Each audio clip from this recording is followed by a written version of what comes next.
Welcome to Rock Ministry TV. Rock Ministry TV hadir untuk membantu warga kerajaan sorga menggenapi panggilannya dalam Tuhan melalui konten audiovisual dengan nilai Kingdom of God. Dengan moto We Help You to Fulfill Your Destiny, Rock Ministry TV menghadirkan 12 program berupa Bible Study, Kingdom Lifestyle, khotbah, renungan, kesaksian, dan banyak lainnya. Don't forget to subscribe and be ready to become representative of Christ's Kingdom.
Shalom warga kerajaan, kami sangat bersuka cita karena tidak ada satupun yang dapat menghalangi kita untuk beribadah dan merasakan kasih serta anugerahnya.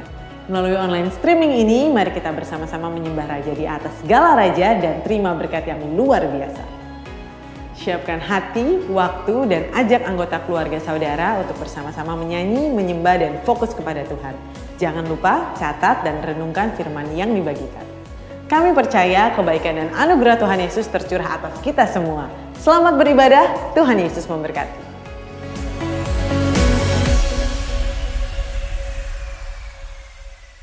Shalom, selamat pagi dan semangat pagi.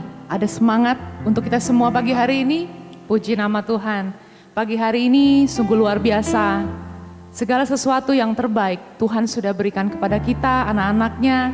Maka pagi hari ini saya ajak untuk warga kerajaan sekalian di rumah ataupun dimanapun saudara berada untuk sama-sama dengan kami semua menyembah Tuhan dan juga ada di dalam hadirat Tuhan untuk mendengarkan firman-Nya yang akan pagi ini dilayani oleh Bapak Pendeta Stefanus Suheru, dan kami beserta rekan-rekan semua di tempat ini mau mengajak untuk kita memuji Tuhan bersama-sama. Terima kasih Tuhan. Engkau sungguh baik bagi kami. Tidak berkesudahan kasih-Mu. Hanya Engkau yang kami sembah, Yesus. Thank you God, thank you God. It is you alone, Jesus, I worship.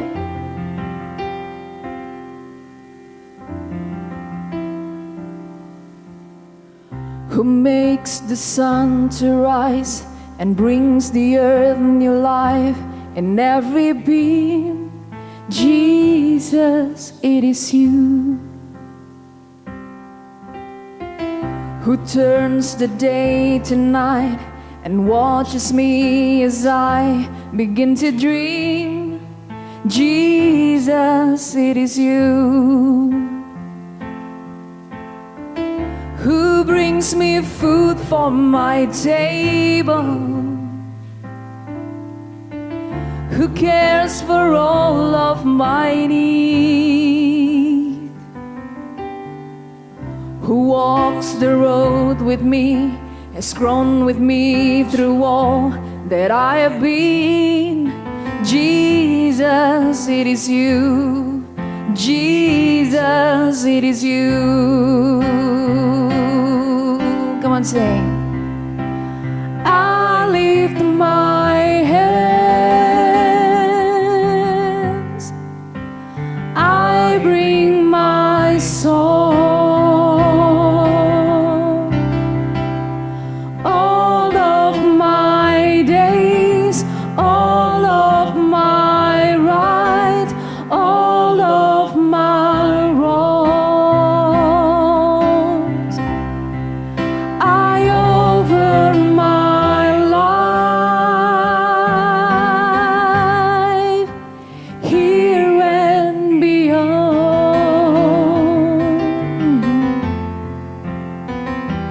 to the one thing true. Jesus, it is you.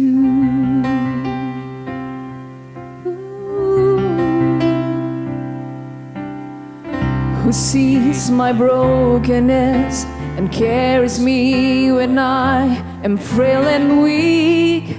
Jesus, it is you.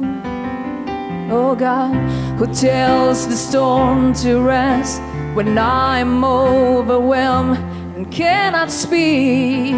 Jesus, it is you. Thank you, Jesus. Who wears my guilt on his shoulders, who holds my heart in his hands, who takes my thoughts and fears and hangs them on the arms of Calvary. Jesus, it is you. Jesus, it is you. Yes, I lift my hands, I bring my song. All of my days, all of my rights, all of my wrongs, and I offer my life to you, Jesus, here and beyond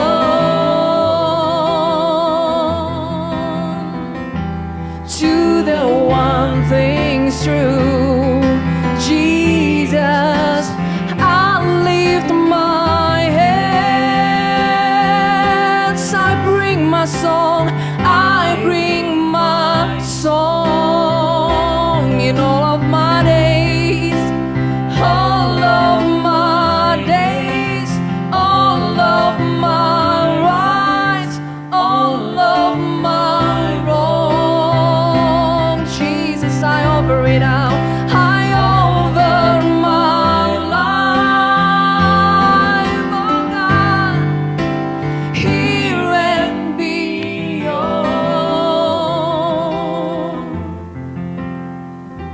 to the one thing true. Jesus, it is you. To the one, to the one, to the one, to the one thing true. Jesus, oh Jesus, Jesus, to the one, oh, to the one thing true. Jesus, it is you. It is you alone, oh God. And I worship you, oh Jesus. You hold my life in your hands. Oh, I worship you, Lord.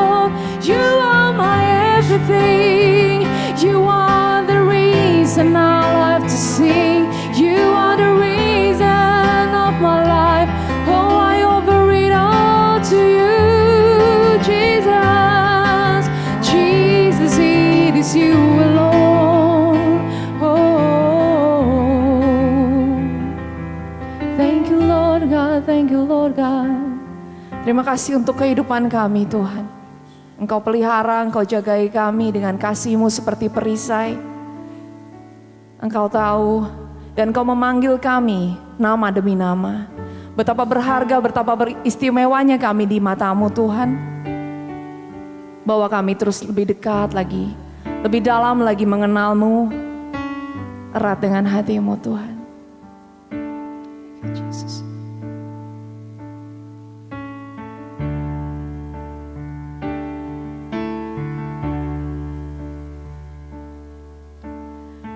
Betapa ajaib dan dahsyatnya Tuhan kejadianku. Kau menenun diriku serupa gambaran-Mu, oh. Sungguh berharga di mata-Mu Tuhan kehidupanku. Kau membawa hatiku mendekat erat dengan hati-Mu. Ku mengangkat wajahku memandang keindahan-Mu, Yesus. Syukur bagi kesetiaan-Mu di sepanjang hidupku. Dan ku angkat tanganku ke tahta kasih dan karunia-Mu. Tak sekalipun Kau tinggalkanku, Yesus sahabatku.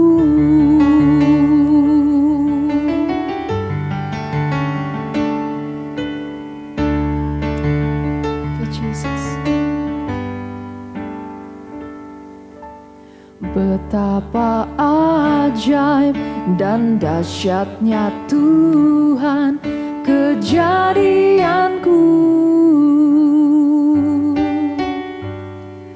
Kau menenun diriku serupa gambaran-Mu, oh, oh, oh. Sungguh berharga di mata-Mu Tuhan kehidupanku. Kau membawa hatiku mendekat erat dengan hati-Mu. Ku mengangkat wajahku memandang keindahan-Mu, Yesus. Syukur bagi kesetiaan-Mu di sepanjang hidupku. Dan ku angkat tanganku ke tahta kasih dan karunia-Mu.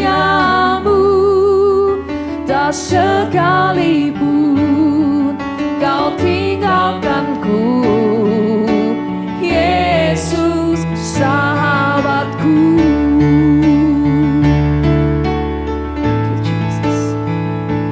Ku memangkat wajahku memandang keindahan-Mu, Yesus. Syukur bagi kesetiaan-Mu di sepanjang hidupku. Dan ku angkat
kasih dan karuniamu,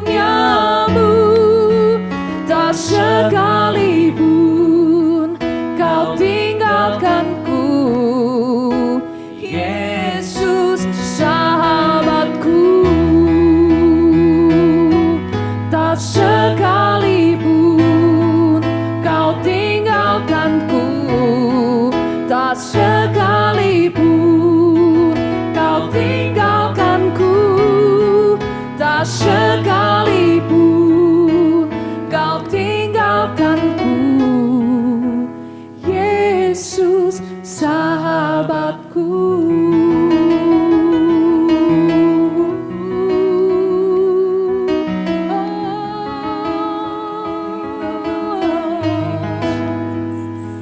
Kasih-Mu ya Tuhan tiada berakhir, kesetiaan-Mu sepanjang masa di hidupku.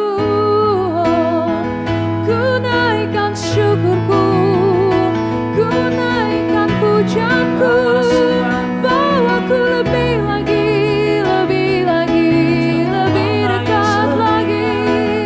Oh Yesus, Yesus sahabatku, Engkau Tuhan, Engkau Tuhan di atas segalanya.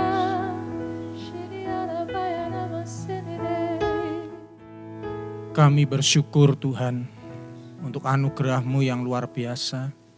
Engkau bukan saja memelihara hidup kami berdasarkan janji-Mu dan kesetiaan-Mu, namun Engkau juga terus menuntun kami agar kami boleh terus hidup di dalam anugerah, di dalam kasih sayang-Mu, dan kami boleh semakin memperkenankan Tuhan. Hingga di dalam seluruh aspek hidup kami boleh memuliakan-Mu Tuhan. Terima kasih. Berbicaralah kepada kami melalui ibadah doa puasa hari ini, agar kasih karunia Tuhan, berkat Tuhan, kehendak Tuhan dinyatakan bagi kami. Terima kasih Bapa. Dalam nama Tuhan Yesus kami sudah berdoa. Amin. Amin. Shalom warga kerajaan yang diberkati Tuhan. Juga shalom untuk saudara-saudara sekalian yang hadir di studio ini. Kita mengucap syukur ya untuk anugerahnya, sehingga kita bisa memasuki tahun 2021 dengan sebuah pengharapan yang baru di dalam Dia. Mengacu pada tema kita di tahun ini, The Year of Reproduction, dan bulan Januari ini juga dengan subtema Children, maka saya akan membagikan firman Tuhan untuk kita renungkan bersama dari 1 Korintus pasal 11 ayat yang pertama. Kita renungkan satu ayat ini saja. 1 Korintus 11 ayat 1, demikian bunyi firman Tuhan. Jadilah pengikutku, sama seperti aku juga menjadi pengikut Kristus. Saya akan bandingkan dengan terjemahan versi bahasa Indonesia sehari-hari. Ikutlah teladan saya, seperti saya pun mengikuti teladan Kristus. Saya akan awali dengan sebuah pertanyaan kepada warga kerajaan dimanapun Anda berada dan juga kepada yang hadir di sini. Apakah yang menjadi tujuan tertinggi di dalam hidup Anda? Bagaimana kira-kira Bu Vivi bisa jawab? Tujuan tertinggi dalam hidup Bu Vivi itu apa? Yang pertama dan yang terutama menurut saya adalah menjadi semakin serupa Kristus. Makanya di ayat tadi disebutkan untuk meneladani. Jadi apa yang Kristus, yang Yesus lakukan, kita lakukan. Yes. Dan menemukan panggilan kita yaitu sebagai putra-putra kerajaan, putra-putranya Tuhan. Yes. Excellent. Kalau Kevin? Mungkin mempersiapkan diri menjadi generasi yang terbaik, juga mempersiapkan generasi selanjutnya yang lebih baik lagi, yang lebih mengenal mengenal Tuhan, Ya. dekat pada Tuhan. Mantap ya. Jadi apa yang menjadi tujuan tertinggi dalam hidup kita? Rasul Paulus sendiri mengetahui bahwa memberikan warisan rohani itu harus menjadi tujuan tertingginya.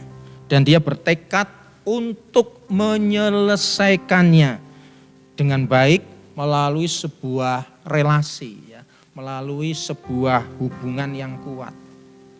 Dalam hal ini Rasul Paulus menjadi teladan bapak rohani bagi banyak orang-orang percaya pada gereja mula-mula waktu itu, ya, atau gereja di abad pertama. Rasul Paulus dengan sangat jelas menguraikan bapak rohani sebagai model kepemimpinannya. Sehingga dia berkata, ikuti teladan saya seperti saya pun mengikuti teladan Kristus. Atau dengan bahasa lain, apapun yang telah kamu pelajari atau terima atau dengar daripadaku atau lihat di dalam diriku, praktekkanlah. Ya. Biarlah saya menjadi bapak rohani bagi Anda. Biarkan saya menjadi panutan Anda.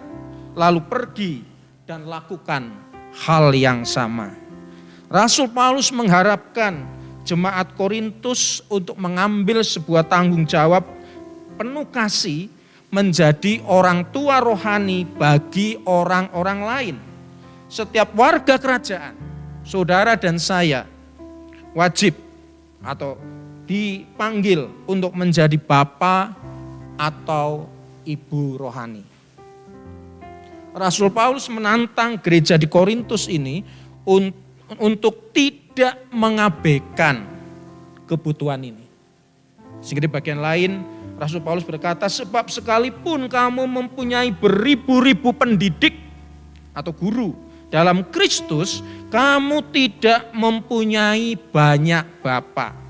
Karena akulah yang dalam Kristus Yesus telah menjadi bapamu oleh Injil yang kuberitakan kepadamu. Jadi di sini gereja Korintus atau jemaat Korintus memiliki banyak pendidik, banyak guru di dalam kehidupan rohani mereka. Namun hanya sedikit bapak atau ibu rohani bagi jemaat Korintus itu.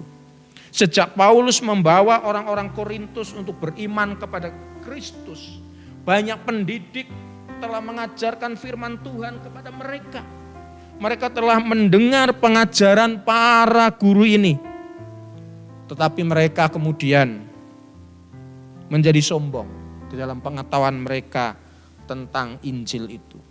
Mereka bangga dengan apa yang mereka ketahui, tapi mereka belum dewasa sebagai orang percaya. Mereka kekurangan orang tua rohani yang sejati atau mentor rohani yang baik untuk memberi mereka pelatihan dan pengasuhan yang tepat untuk membantu mereka menerapkan pengetahuan-pengetahuan mereka ke dalam praktek kehidupan nyata. Bapak Ibu Saudara sekalian, di pandemi corona atau oleh Bapak senior kita, Bapak Gembala senior kita katakan Corona Academy, Akademi Corona. Banyak sekali kita bisa mengakses pengajaran di YouTube, ataupun melalui mengikuti webinar, seminar, dan macam-macam seminar yang diadakan secara online. Kita bisa mengakses sebanyak mungkin pengajaran-pengajaran seperti itu. It's okay, itu nggak ada masalah, malah itu bagus. Tetapi bila tidak dipraktekkan, maka kebenaran itu tidak mengubah hidup kita. Kita menjadi orang-orang percaya yang akhirnya hanya memiliki secara intelek saja mengenai kebenaran, tapi kebenaran itu tidak memerdekakannya. Kebenaran itu tidak bisa teraplikasi atau terrealisir di dalam kehidupannya secara nyata. Tanpa diperlengkapi untuk bertumbuh secara rohani, mereka tidak tahu akhirnya identitas mereka di dalam Kristus. Nah, karena nggak tahu, maka jemaat Korintus akhirnya mencari melalui pemimpin favorit mereka.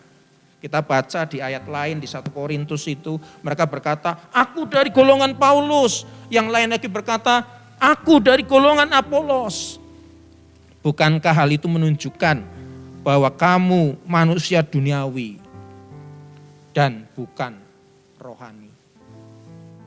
Paulus menegur ya jemaat di Korintus karena kurangnya kedewasaan, dengan menjelaskan bahwa sebenarnya setiap orang memiliki peran tersendiri. Siapa itu Apolos? Siapa itu Paulus? Mereka punya peran sendiri. Mungkin Paulus sebagai penabur, tetapi Apolos sebagai penuai dan sebagainya. Masing-masing punya perannya sendiri-sendiri di dalam kerajaan Allah. Hanya Tuhan sajalah sumber dari segala yang baik yang harus diikuti, diteladani di dalam hidup kita. Yang benar-benar mereka butuhkan berarti di sini adalah Bapak dan Ibu rohani untuk memberikan perhatian yang cermat kepada mereka. Sehingga mereka dapat didorong untuk menjadi dewasa. Mereka membutuhkan orang tua rohani untuk berinvestasi di dalam hidup mereka. Yang mengharapkan mereka pada akhirnya menjadi orang tua rohani sendiri yang pada gilirannya akan menghasilkan anak-anak rohani sebagai generasi selanjutnya terus seperti itu ya. Yang didasarkan pada Kristus yang akan terus berlipat ganda dari generasi kepada generasi berikutnya. Apa yang Paulus investasikan kepada jemaat di Korintus? Keteladanan apakah yang Paulus berikan untuk orang-orang Kristen atau orang-orang percaya di Korintus itu untuk mengikuti jejaknya. Seperti juga Paulus mengikuti teladan Kristus.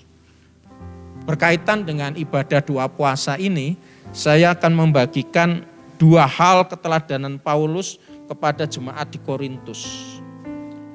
Yang pertama adalah teladan Paulus tentang hubungan dengan Tuhan. Paulus adalah seorang pendoa. Dia terus-menerus berdoa untuk gereja-gereja Tuhan yang ada pada waktu itu. Bahkan di dalam tulisan-tulisannya, dalam surat-suratnya, 13 suratnya. Dia secara acak mendoakan orang-orang percaya di segala tempat. Bapak Ibu Saudara sekalian, menjadi orang Kristen itu bukan hanya tentang mendapatkan tiket gratis ke surga. Itu sih nggak usah dipikir ya. Artinya kalau kita percaya otomatis kita punya tiket itu. Tapi maksudnya menjadi orang Kristen tidak cukup hanya menjadi seorang yang mendapatkan tiket gratis ke surga. Juga bukan tentang hanya melakukan hal-hal tertentu dan tidak melakukan hal-hal lain yang dilarang. Tapi ini adalah tentang menjalin hubungan dengan Tuhan. Hubungan itu dibangun melalui komunikasi. Dan alasannya komunikasi itu akan menjadi sulit ketika hubungan tidak ada. Kita berkomunikasi dengan Tuhan melalui doa. Nah, tanpa komunikasi yang baik, tidak ada hubungan yang bisa bertumbuh. Tuhan ingin berkomunikasi dengan saudara dan saya dengan menyenangkan, tanpa ada beban. Di dalam satu hubungan, maka waktu bersama itu menjadi sesuatu yang menyenangkan. Ya, coba aja kita bayangkan di dalam persahabatan kita, di dalam hubungan yang paling kuat, maka ketika kita menghabiskan waktu bersama itu merupakan momen-momen yang sangat menyenangkan. Kita nggak merasa jenuh dengan itu. Kita biasanya tidak melihat jam tangan kita bolak-balik, waduh sudah jam berapa ya, kita ngobrol rasanya sudah terlalu lama ini, kita harus segera akhiri. Kita nggak persoalkan berapa waktu yang dibutuhkan atau waktu yang kita miliki. Nah, dalam Injil kita membaca bahwa Tuhan Yesus pun sering menarik diri dari orang banyak untuk bersekutu dengan Tuhan. Dalam satu hubungan, waktu bersama adalah sesuatu yang kita nantikan dan tidak dilihat sebagai sebuah kewajiban atau beban, melainkan sebuah peluang untuk semakin mengenal pribadi yang kita ajak berkomunikasi itu. Nah, begitu juga dengan hubungan kita dengan Tuhan. Ya, maka waktu bersama dengan Tuhan itu akan menyenangkan kita. Kita akan rindu menghabiskan waktu dengan Tuhan di dalam firman-Nya. Kita senang menghabiskan waktu dengan Tuhan melalui doa-doa kita. Kita akan senang menghabiskan waktu dengan Tuhan di dalam ibadah-ibadah kita. Saat kita menjalin hubungan dengan Tuhan, menghabiskan waktu bersama dengan Tuhan, itu akan menjadi sesuatu yang kita dambakan. Dalam hubungan, berbagi masalah itu menyenangkan. Kepada siapa? Kalau dalam persahabatan, ketika kita sedang dalam pergumulan yang berat, kita bisa share pergumulan kita. Tentu kepada sahabat yang paling dekat dengan kita. Disitulah kita dengan bebas, dengan leluasa mencurahkan atau istilahnya curhat ya, isi hati kita kepada sahabat kita, karena kita yakin sahabat kita dapat dipercaya. Dia bukan saja akan menyimpan rahasia kita, tapi bahkan dia akan menopang, menolong kita untuk mencari jalan keluarnya. Nah, saya percaya Bapak Ibu Saudara sekalian, Tuhan memanggil kita ke dalam hubungan yang terbuka dan jujur. Dia ingin kita bisa datang kepadanya dan berbagi keraguan kita, pergumulan kita tentang dosa, tentang godaan, dengan rasa frustasi kita. Hubungan tanpa kejujuran pasti akan gagal. Di dalam hubungan juga kita bisa mendapatkan pelayanan itu menjadi menyenangkan. Pernahkah kita bayangkan kapanpun sahabat dekat kita meminta kepada kita untuk melakukan sesuatu, maka biasanya kita bersedia membantu. Karena perasaan saya atau perasaan kita terhadap orang itu, kita ingin benar-benar, kita merasa ada sebuah kehormatan dan kebanggaan sekaligus ketika kita bisa menolong sahabat kita.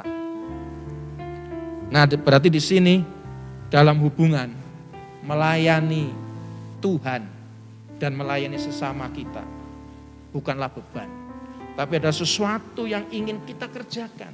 Kita disebut sebagai hamba-hamba Tuhan.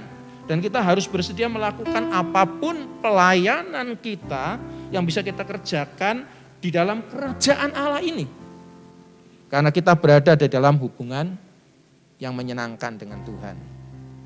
Di dalam hubungan kepercayaan itu juga menyenangkan. Di sini pakai trust bukan belief. Ya.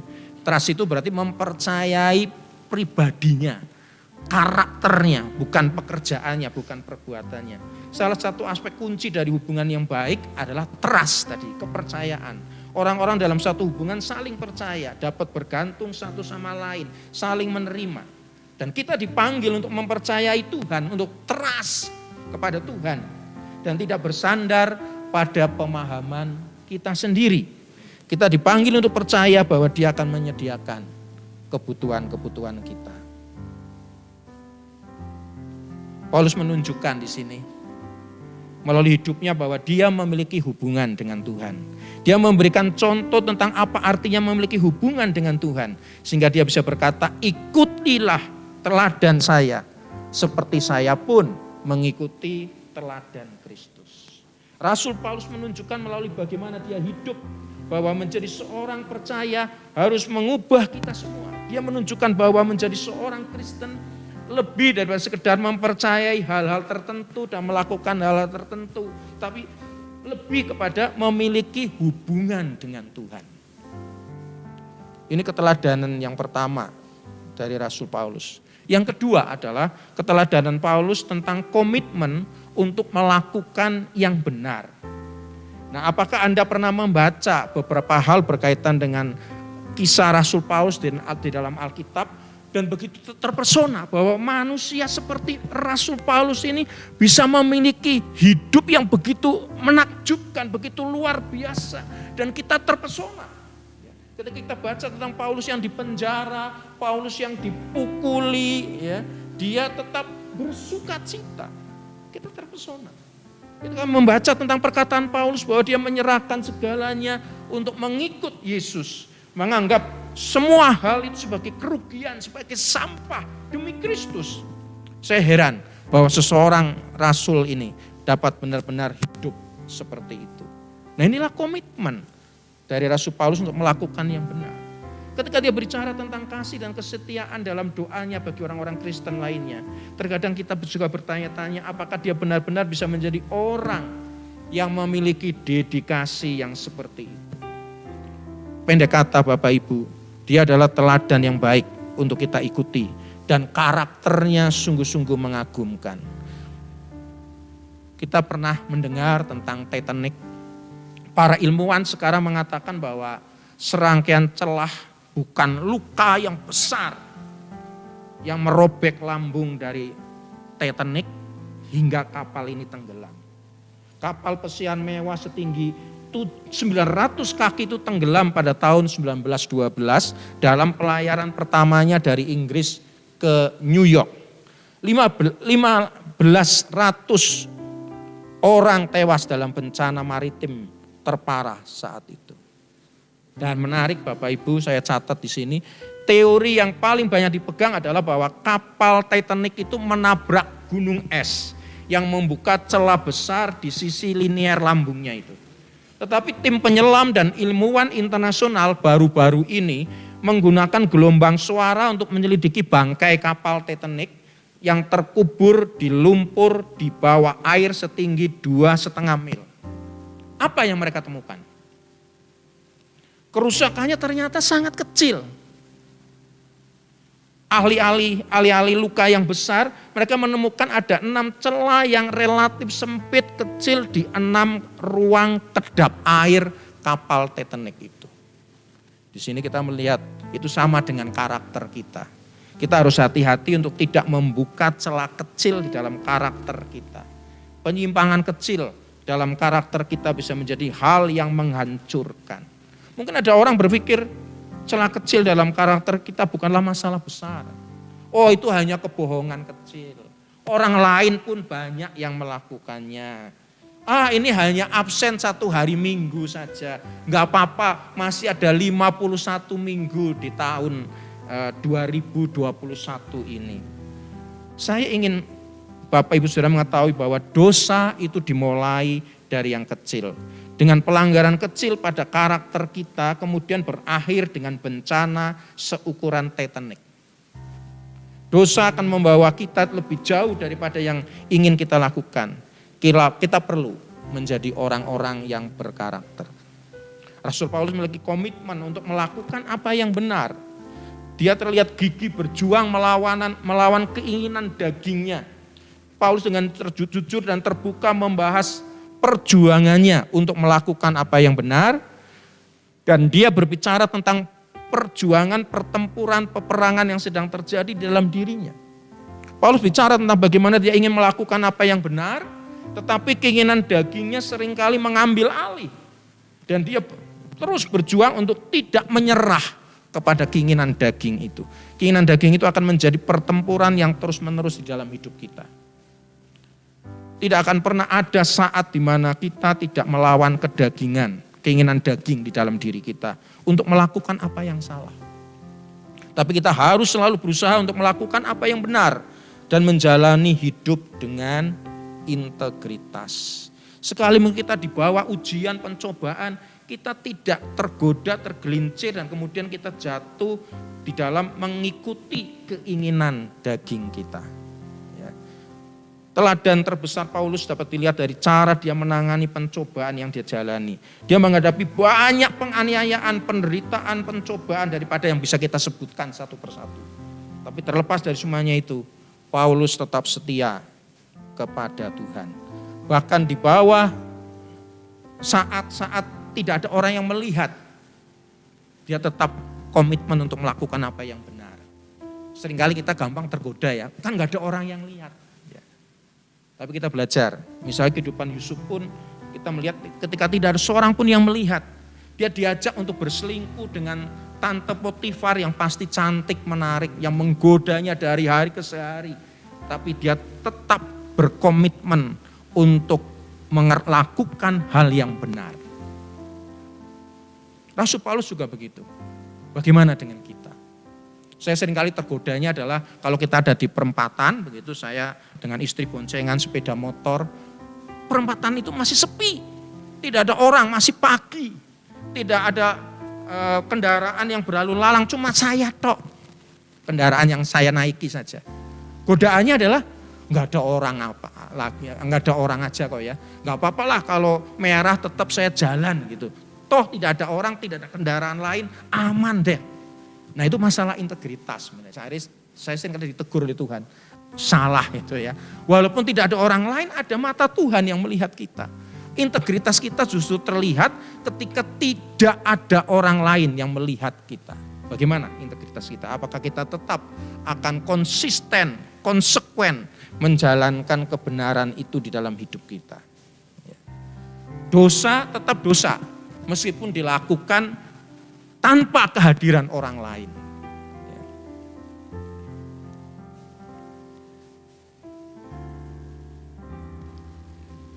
Ketetapan untuk melakukan kebenaran itu. Juga kita bisa melihat bagaimana Paulus dengan gigih melawan oposisi. Ya, dia tidak mudah untuk tergoda menyerah. Kemanapun dia pergi, Paulus menghadapi tantangan. Pertentangan yang dikaitkan dengan dua kekuatan iblis dan orang jahat yang membenci kejahatan. Banyak daftarnya, ya saya catat sini begitu banyak. Tapi intinya, Paulus tetap dengan gigih mempertahankan, konsisten untuk melakukan kebenaran sekalipun dihadapkan dengan banyak oposisi yang karena tidak setuju dengan kebenaran itu. Paulus sama dengan kita akan menghadapi oposisi yang mengajarkan siapapun yang berusaha untuk hidup saleh akan menghadapi oposisi, akan menghadapi pertentangan. Nah, siapkah kita untuk tetap konsisten, konsekuen menjalankan kebenaran itu? Konsistensi Paulus juga dalam melakukan kebenaran juga ditunjukkan dengan kegigihannya melawan ajaran-ajaran palsu. Misalnya salah satu contoh di Galatia waktu itu mengatakan bahwa untuk orang bisa diselamatkan maka sebelum menjadi Kristen dia harus diyahudikan dulu, proselitkan dan sebagainya. Tetapi Paulus kemudian datang, itu adalah Injil yang lain. Dia tegur itu Injil yang lain yang tidak berdasarkan pada Injil Yesus Kristus yang aku sudah beritakan kepada kamu. Ya, jadi Paulus berjuang untuk melawan ajaran-ajaran palsu. Dan kita di zaman sekarang itu pun tidak jauh bedanya. Di akhir zaman ini banyak pengajaran-pengajaran yang aneh-aneh. Beberapa hal diantaranya misalnya ada orang mengatakan karena dunia ini akan kiamat, bumi akan kiamat. Mari kita sekarang pindah hijrah rame-rame ke planet lain. Sehingga waktu bumi dimusnahkan kita masih bisa hidup di planet lain, bisa berkembang biak di sana. Lalu diadakanlah pesawat angkasa yang sekali jalan. Karena manusia begitu jalan keluar, dia nggak mungkin bisa kembali lagi ke bumi. Dan ada yang mendaftar. Banyak lagi. Soal vaksin virus corona, orang cuma mengatakan jangan mau terima itu, ya, karena di dalam vaksin yang disuntikan ke kita katanya itu mengandung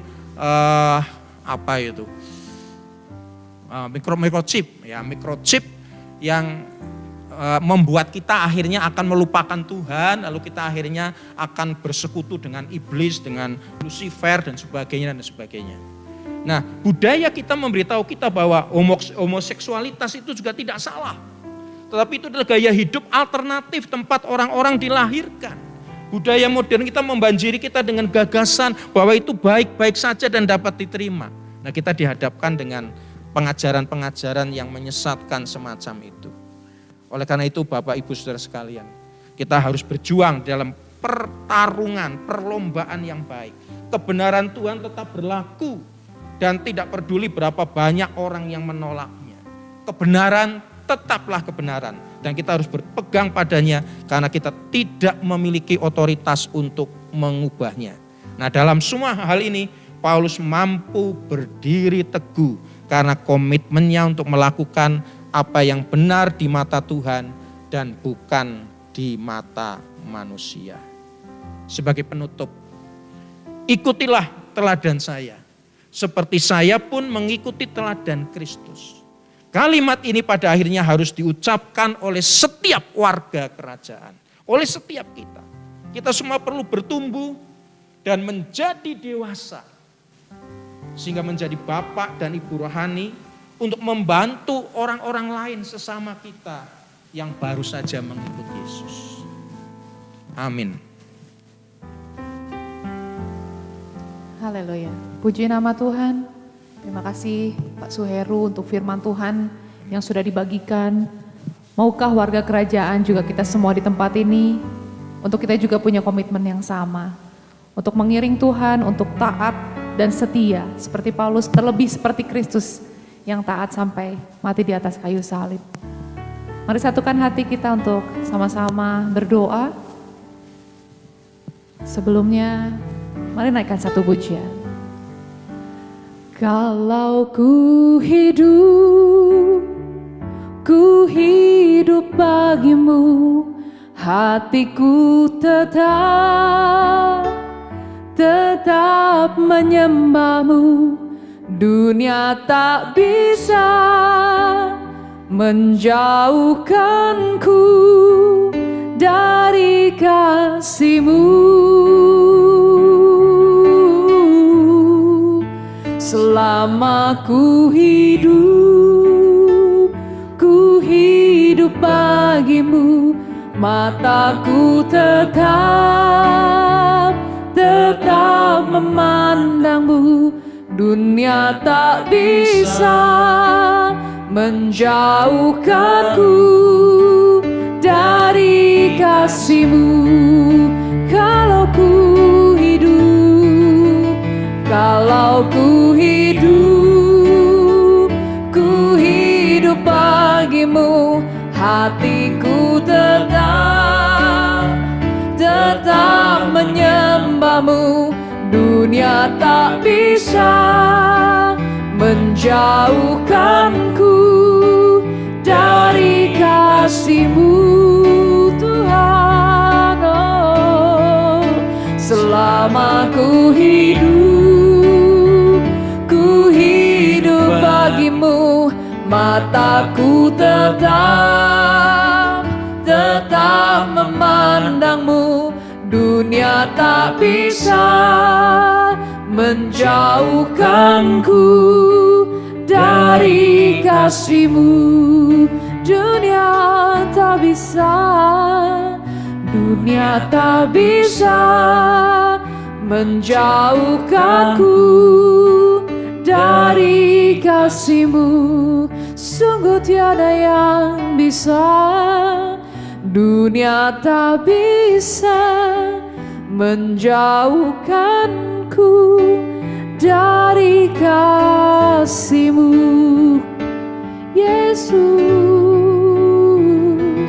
Yesus, tiada yang dapat pisahkanku darimu, Tuhan. Ku lakukan kebenaran di dalam-Mu. Yesus, hanya Kau satu-satunya. Tiada yang dapat pisahkanku dari kasih-Mu, tiada seperti-Mu, Tuhan.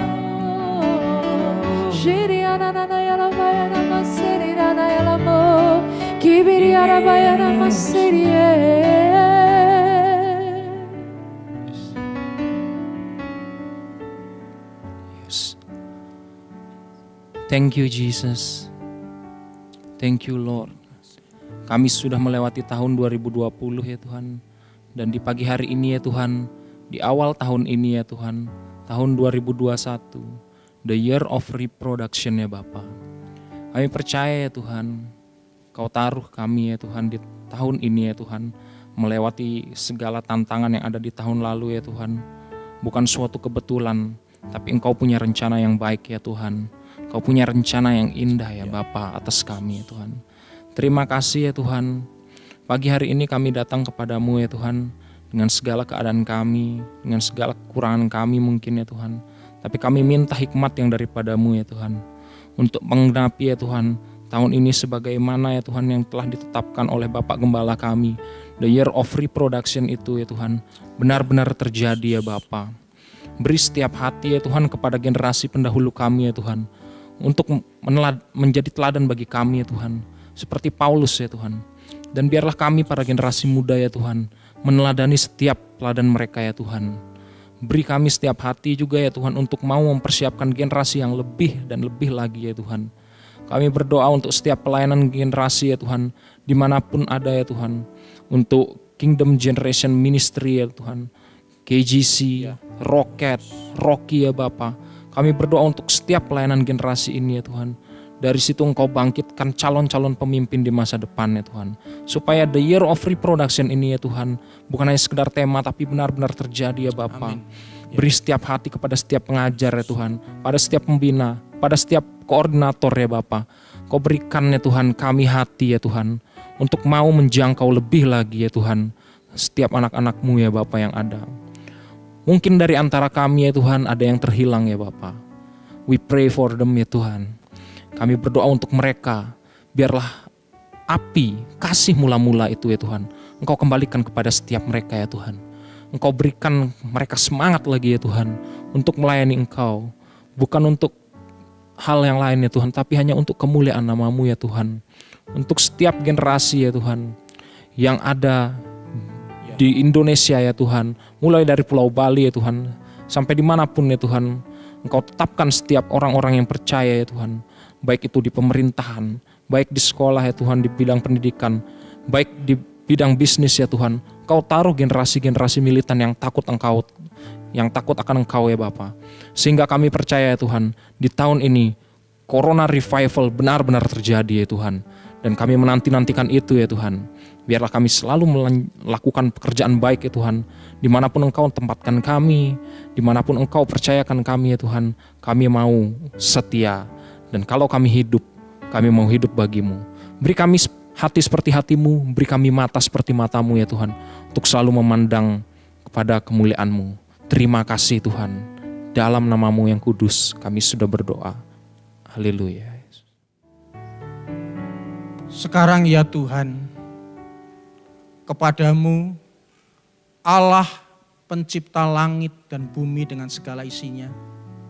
Allah yang disebut sebagai Allah Abraham, Allah Ishak dan Allah Yakub. Yang juga kami kenal di dalam nama Tuhan Yesus Kristus. Hamba-Mu mohon turunlah sekarang ke atas setiap warga kerajaan dimanapun mereka berada dan juga kami yang ada di ruangan studio ini. Turunlah ke atas kami semua berkat-berkat Tuhan yang terbaik sebagaimana dikatakan dan dijanjikan oleh firman-Mu. Tuhan memberkati engkau dan melindungi engkau.